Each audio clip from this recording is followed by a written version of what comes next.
What is up, everyone? So with Lords of the Fallen right around the corner in a couple days, I ain't one of the lucky few who got the early access, but we are waiting for it and it should be dropping. I just wanted to check out some of these builds, guys. I'm on the IGM website just checking out some of these builds, and I wanted to share it with you guys. Tell me what you think of this and what build you to go with. But let's jump on in, and before I do that, guys, please drop a like and comment, and if you enjoyed this content, definitely subscribe. I appreciate it. So first, we have the Blackfeather Ranger, which is a ranged weapon, a ranged archetype with 2 types of arrows. That's pretty cool, man. I never played with like a distant kind of build in these type of games. I'm always up close and personal. While no slouch and melee range, wow. The Blackfeather's best strategy is to begin combat from afar, aiming manually and landing headshots for critical damage. Man, that sounds really interesting. If the ranger does not get in close range scrap, once the enemies disengage, they can let loose with specialized arrows to trigger debuffs or elemental damage before getting back in and finishing them off with an axe. So that's pretty cool. I wonder how strong that axe is, guys. All right, so what is a starting gear for this?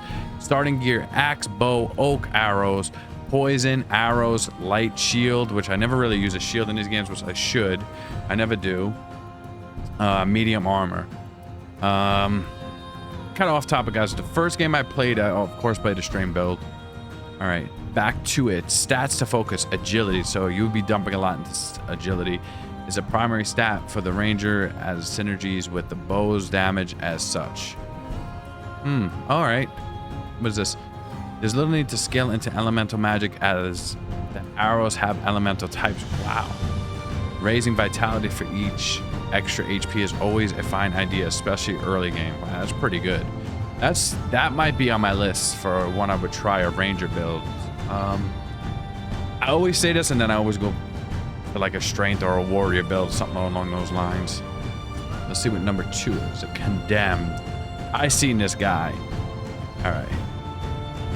Character choices: aim for glutton. The condemned is a wretched prisoner who has suffered indescribable torment. Wow. Flimsy and feeble, they make for a very poor starting class. I know that there'd be some people who are gonna pick this guy right away. They use their waste buckets. Ugh. That's crazy, that waste bucket. From their cells as a melee weapon, they can throw rocks at their enemies, but that won't achieve much except annoyance. As pitiful as it sounds, if they are fast on their feet, they can make reasonable progress paid in blood. Starting gear: broken bucket, first weapon, throwing rocks, light armor. I don't know about this build, guys. Let me know what you think about the condemned. The focus: condemned has the lowest stats in the game. Wow. And this makes them for quite the dark horse when it comes to the build. They can build absolutely anything early on, since levels ups will become very quickly and they won't have periods invested in stats. Oh man, that's crazy. I don't know about this one, guys. I know somebody's gonna run through the game with this, so we'll drop that one. Dark Crusader. This looks cool. This looks like a knight from like Dark Souls 2 or something. Powerful melee class with radiant powers and a long sword capable of a massive sweep. Wow. And directly vertical strikes. This Crusader is indomitable in melee, even more so than the Hallowed Knight. While it lacks in the range department, it is more than makes up for it with excellent physical protection, so it's strong. Crusader can charge into enemies wielding the sword in two-handed stance, performing devastating spins, and few can withstand the onslaught, especially early game. So this is a pretty strong build with a pretty good armor set. Starting gear: Crusader greatsword, Crusader heavy armor, Rosary catalyst. Stats focus. So this is like kind of a strength build. I thought there was another strength build in here. Strength will help with the melee damage and keep up with the heavier weapon requirements. Endurance and stamina and carrying capacity are for maintaining a reasonable incumbents. And of course, Radiance to be able to cast more advanced protective spells. So this seems a pretty good strength build, guys. I'm gonna see. I have a feeling there's other strength builds because I seen some videos and I didn't see this guy, but he looked badass as hell. It looks like somebody from Dark Souls too. We'll hold off. This guy will be. I'll put him as my number 2 for right now. I do like that range guy. This is probably a fast build. He got the daggers. Exiled Stalker is an advanced class that fits the mold of the cunning and stylish rogue. There we go.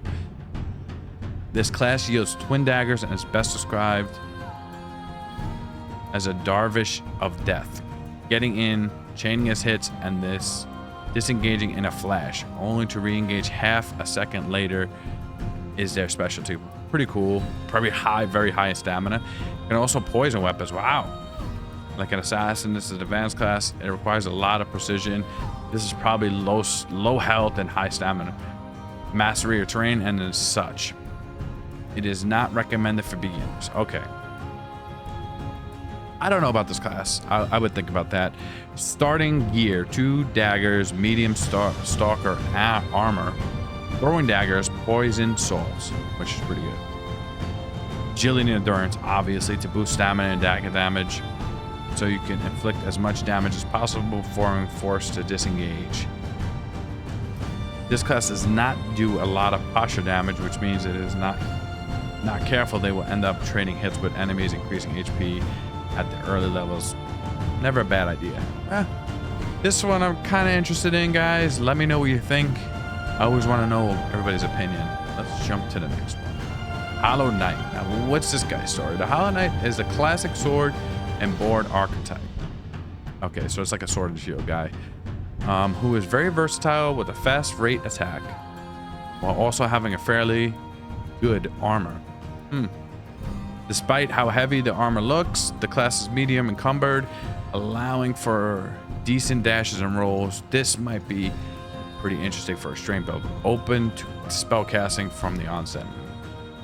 Starting gear: short sword, so it's basic, night shield, heavy armor, grenades, healing over time, consumable. That's the focus on. Ideally, vitality, endurance for HP and stamina, and then go either into agility for spears or radiance to cast radiant spells. Basic ones. This is like the safer side. If you want to stay on the safer side, you don't want to live dangerously. You want to be overall. You want that short sword, that what's that called? The shield, and you just want to be safe. So this is a safe bet. I think my personal opinion. That's what I think. He's just a safe bet. You want to play it safe? We're gonna pick the Hallowed Knight. Number 6, Mournstead Infantry. Extremely long melee range, with an emphasis on defense, range, javelin tossing, and being quick on their feet. Pretty cool. This is like, charge and attack. Despite this class starting off with comparatively low damage, their range capabilities more than make up for it. Though shortcoming, two-handing the spear opens up massive lunging thrusts and multiple fast pokes. Starting gear: spear, light shield, heavy armor, throwing, javelin, over time consumable. That's pretty decent. This is something I like kind of play with in Wulong. This kind of build. The spear build is always great, quick. I actually got the spear weapon in the original Lords of the Fallen toward the end. I forget the name of the boss I beat, and I got the spear, but it was excellent. That's to focus on. Despite the heavy armor, the weapon and shield are fairly light, and alongside the condemned, the Mournstead Infantry is free to specialize in anything. Wow. Need to continue pumping agility to get more damage out of the spear, or raising strength to pick up the early halberds in the hub. I hope I said that right. A great idea.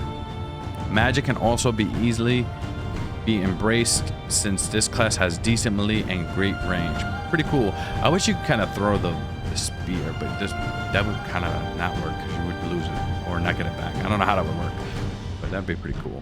Or like little spears to throw. We got the Preacher. This is meant to be an advanced class for experienced players. While lacking in physical protection, By donning robes and flimsy shield, the preacher more than makes up for it.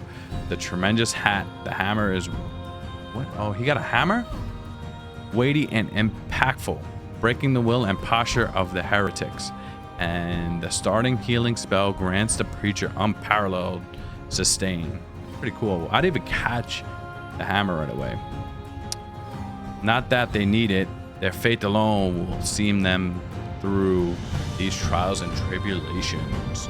Starting gear: hammer, light shield, radiant catalyst, healing radiant spell, light armor. Not good, and some consumables. I'm just looking at the build, guys. It kind of reminds me of something as like Mortal Kombat.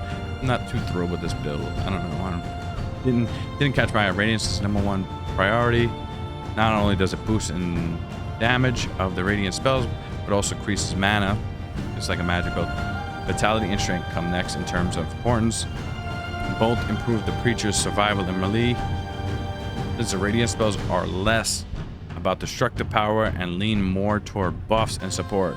That being said, preachers naturally branch into either full-blown range spellcasters, probably does a ton of damage, archetype, and a heavy melee class strung upon divine power. Pretty good, pretty good. I would like to see somebody play with this. I don't know if I would play with it. I do like the hammer. Kind of looks like a gunslinger, kind of. Let's go to number 8. Coming in at number 8, Partisan, variant of the Hallowed Knight. The Partisan is a Mournstead Knight champion. He's actually a champion. His starting weapon, a flare, is more specialized and comes along with a crossbow, which gives him quite a powerful single target range option, especially compared to the knights. Bomb that focus more on area of affected damage. Partisan style of play is meant to be very relentless in their attack, especially given their unripe berries that buff stamina regeneration. Ooh, wow. Starting gear: flare, night shield, crossbow, heavy armor, unripe berries for stamina regen. That's pretty cool. Partisan has great defense, increasing agility. Yeah, that would be OP right there, getting the berries and all that. To get more out of flare and endurance to keep the momentum of the swings is a great early strategy. As always, early investment in vitality and HP is incredibly useful. I always say I'm going to do and drop into the vitality, but I always wind up going into strength and endurance. That's mine, and then I start dipping into vitality. Go to number 9. Coming in at number 9, Pyric Cultist. Oh man, he's a happy-looking fellow. A mage-wielding pyromantic spells that engages enemies from afar with a very effective fire projectile. Wow. They also make good use of their heavy pole arm at their disposal when things survive the fury. Oh wow, barrage and close in. The staff is particularly effective against groups of enemies. Look at that thing, guys. Wow. Kind of reminds me of like an X-Men character or something like that. While his initial fire magic is strong against single targets or close group targets, this may seem unexpectedly strong. Take heed. The early area features regal enemies and fire spells are not particularly effective against them. So at the beginning, he's not too good for. Alright, so this is, like they said, an advanced build. Starting gear: cultist staff pole arm, infernal orb spell, medium armor, small main stone consumable. Not bad. Infernal is their most important stat, boosting spell damage as well as mana. Okay. And what else? Endurance to maintain a high stamina to keep flinging those spells. Oh wow. This guy looks like something out of like a horror movie Saw with X-Men. Yeah, I would play him as like a second playthrough. I might go with the Raven as the first one, guys. That might be my build. Oh, the werewolf, man. This is our strength build. This looks too cool to pass up. That's my problem. Looks way too cool to pass up, guys. All out offense class. The focus on the overpowering lean strikes that can stagger foes while still being fast on their feet. Wow. I hit a sweet spot on me. Right from the onset, this class has the ability to set their weapon on fire, using fire salts, and swings it around like a maniac. Okay, this might have took them more for me because I'm always a strength guy. I like hearing that. Range guy might be my second playthrough. Starting gear, longsword, throwing axe. Wow. Medium armor, fire salts. I think I'm gonna pick the werewolf and just look at his freaking armor. It's so badass, man. Holy crap. Stacks to focus, strength, obviously, to increase the melee damage and keep up with the influx of the juicy strength scaling weapon and high strength requirements. Leveling vitality for health is also desirable, especially early game. And you can make this guy a tank. I think this is the one I'm gonna go with, Mr. Werewolf. He looks too badass to pass up. But guys, that's it for the list. This is the 10 I got. I think there might be a few more in the game. I'm not too sure, but let me know what you think. Which one are you gonna pick? Are you picking up the game? Did you get the game early? Let me know in the comments down below. I'd definitely like to hear your thoughts. I am gonna go with the werewolf build. For sure, guys. This seems the way to go for me. I do like the range build, but the Raven, but I don't think I'm gonna go with that. But let me know down below if you enjoyed this video. Drop a like, a comment, and subscribe if you enjoyed. I'll actually catch you when the game comes out. Lone Viking.